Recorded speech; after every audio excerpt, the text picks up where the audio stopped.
টানা বৃষ্টিতে গাজীপুরের কালিয়াকৈর পৌরসভার অন্তত ৬টি এলাকায় জলাবদ্ধতার সৃষ্টি হয়েছে। এতে পানিবন্দী হয়ে পড়েছেন প্রায় ৫,০০০ পরিবার।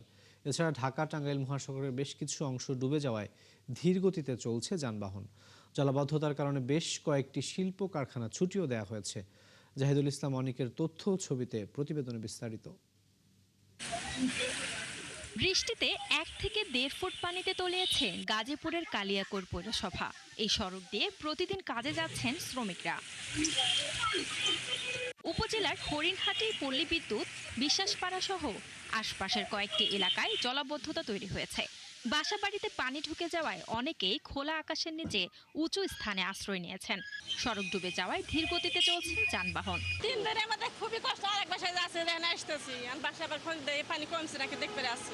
কালকে তো বাসায় ছিলাম, এখনো ঘরের মধ্যে কোমর পানি আছে। হঠাৎ করে 3 ঘন্টা বৃষ্টি হয়েছে, 4 ঘন্টা বৃষ্টি হয়েছে, বৃষ্টির পরেই একবার চলে গেছে। বাসিন্দারা জানান, জলাবদ্ধতার কারণে বাসাবাড়িতে ঢুকেছে ড্রেনের নোংরা পানি, নষ্ট হচ্ছে দোকানের মালামাল।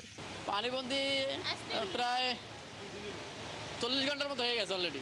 পানির জন্য চলে যাইতে আছি, বাসায় পানি বইরে গেছে, ডুবে গেছে সব। তার কি করবো? এই বিষয়ে উপজেলা নির্বাহী কর্মকর্তা জানান, কয়েকটি স্থানে ড্রেন পরিষ্কারের কাজ চলছে, দ্রুত পানি কমতে শুরু করেছে। আমরা চেষ্টা করতেছি যাতে কোনো প্লাস্টিক টাস্টিক বা এর কারণে যদি বন্ধ থাকে তো সেগুলো সরিয়ে দেওয়ার জন্য। এবং তীব্র স্রোত তো ড্রেনের মধ্যে, তো তাও আমরা সব বেকু 4-5টা লাগিয়ে রাখছি এবং লোকজন আছে, আমাদের লোকজন দেখতেছে। অপরিকল্পিত ড্রেনেজ ব্যবস্থা ও পানি নিষ্কাশনের সংকটের কারণে সামান্য বৃষ্টিতেই প্রতি বছর এমন দুর্ভোগের মুখে পড়তে হয় বলে দাবি ভুক্তভোগীদের। শান্ত ইসলাম, ৭১।